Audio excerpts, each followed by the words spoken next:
Assalamualaikum warahmatullahi wabarakatuh. Halo semuanya, tidak terasa kita sudah berjumpa selama beberapa semester dan kini kita sampai di proyek terakhir yaitu membuat edufgrafis.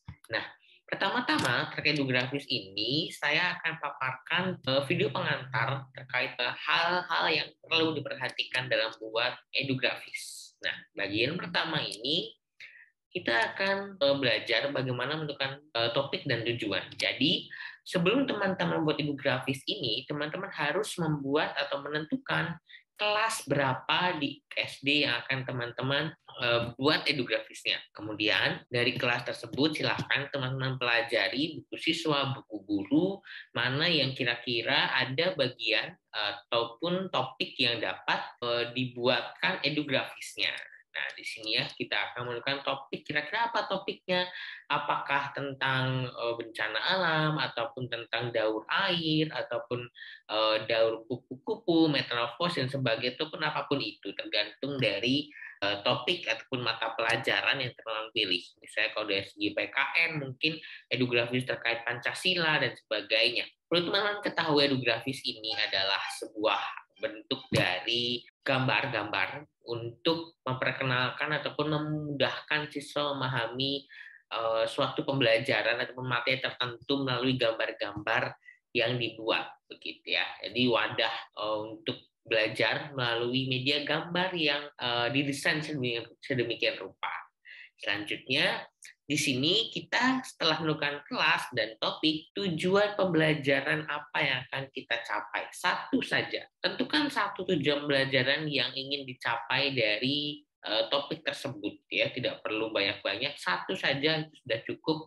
Yang penting maksimal dari segi edufgrafisnya sehingga mudah dipahami. Oke. Setelah itu, teman-teman silahkan untuk dapat merancang sketsa. Jadi, tidak disarankan langsung ke Canva, langsung mendesain. Tapi diharapkan teman-teman dapat merancang sketsa, mencoret-coret, menggambar, tidak perlu diwarna sebagainya. Yang penting bisa dipahami alur ataupun bagian apa saja yang akan ada di edufgrafis teman-teman. Misal saya di sini tentang bencana alam. Saya akan membuat awan, ada bumi yang memanas, misalnya di sini ada terbakar, misalnya begitu ya. Ada Bitmoji, kemudian ini elemen wajib ya, Bitmoji ini harus ada. Kemudian di sini ada penjelasan tentang pengertian bencana alam itu apa, konsep dasar dari ataupun pengertian definisi apa sih bencana alam, apa sih daur air, apa sih metamorfosis misalnya. Nah, kemudian langsung berkenaan materinya, misalnya tentang bencana alam diakibatkan oleh alam itu apa saja. Ini ada gambar bencananya, kemudian namanya apa. Ini yang di bagian ini saya bagi dua begitu ya. Bagian pertama tentang bencana alam yang diakibatkan oleh alam, selanjutnya bencana yang diakibatkan oleh manusia. Di bawahnya kita tinggal masukkan materinya ataupun gambar-gambar elemen-elemen yang ada di dalam Canva. Kita cari misalnya, oh aku butuh gambar tentang gunung meletus, butuh gambar tentang gempa misalnya.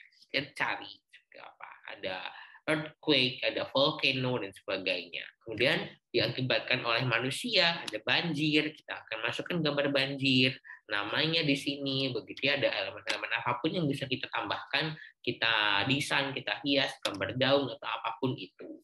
Nah, setelah itu, misalnya saya akan buatkan lagi di bawahnya, saya potong ya biar bisa terlihat begitu. Nah, di sini misalnya cara mencegah bencana alamnya, misalnya saya buatkan ini namanya, ini gambarnya seperti apa.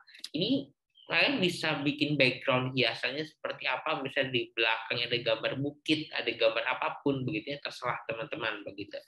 Yang wajib harus ada di bagian akhir adalah sumber. Jadi teman-teman dalam misalnya mencari pemahaman, mencari pengertian, mencari topik-topik itu misalnya ya, itu dari mana? Harus ada sumbernya begitu ya, tidak boleh teman-teman asal ambil dari mana saja nanti akan menjadi plagiat begitu ya.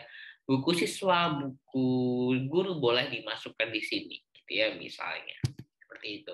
Nah, setelah itu, teman-teman dipersilahkan untuk mengumpulkan edufgrafis ini yang jelas ada di Google Classroom yang nanti teman-teman sudah masuk di sana, begitu ya. Selain di Google Classroom, teman-teman juga wajib misalnya membuat seperti ini. Sketsa juga diunggah, misalnya sketsa hidrografis, mata pelajarannya IPA, topiknya bencana alam, tujuannya apa.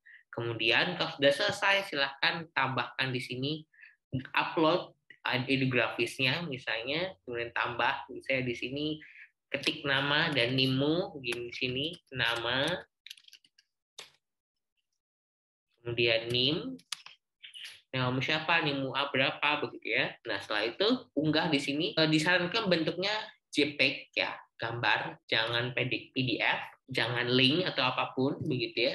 Gambar saja biar bisa langsung terbuka gambarnya, bisa mudah dilihat ya. So, jangan lupa di Google Classroom juga diunggah di sana gitu ya. Itu saja terkait proses pembuatan edufgrafis. Selanjutnya pada video yang akan saya sampaikan, saya akan paparkan tentang tutorial bagaimana membuat edufgrafis. Terima kasih. Wassalamualaikum warahmatullahi wabarakatuh.